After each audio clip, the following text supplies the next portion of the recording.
I learned here, but I learned a lot. But the most valuable was accounting, and we had a wonderful professor named Ray Dean.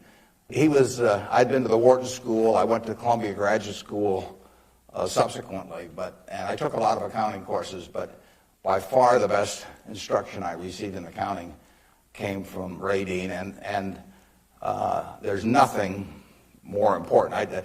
People ask me what they should take in business school, or even if they don't go to business school, what they need to know before getting in business, and I tell them, you have to understand accounting. It's the language. I mean, it's like being in a foreign country without knowing the language if you're in business and you don't understand accounting. So you want to get as comfortable with that as you are with the English language. It's made me a lot of money because I listened to what Ray Dean had to say 53 or 4 years ago, and have been able to understand what I was seeing on pieces of paper, what that told me about businesses, and the limitations of what it told me about businesses.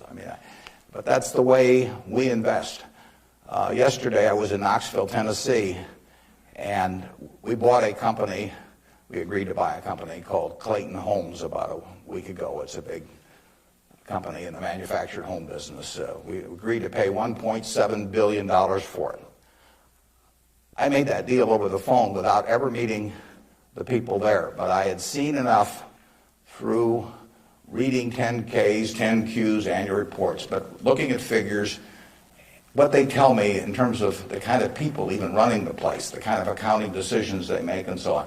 I was able to make that $1.7 billion transactions over the phone. Yesterday was the first time I met the people, and their board of directors had actually approved the deal a week earlier.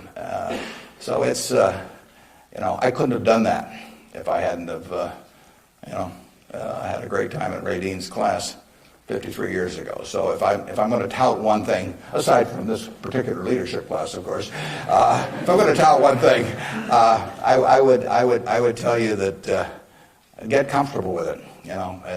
It may not happen the first week or the first month in the class, but get very comfortable with accounting. So I run into CEOs periodically who really don't understand it. They try to bluff their way through, and you can see it in their faces. They're frightened almost when somebody hands them a balance sheet or an income statement. They really don't know what it means, and they have to count on somebody else.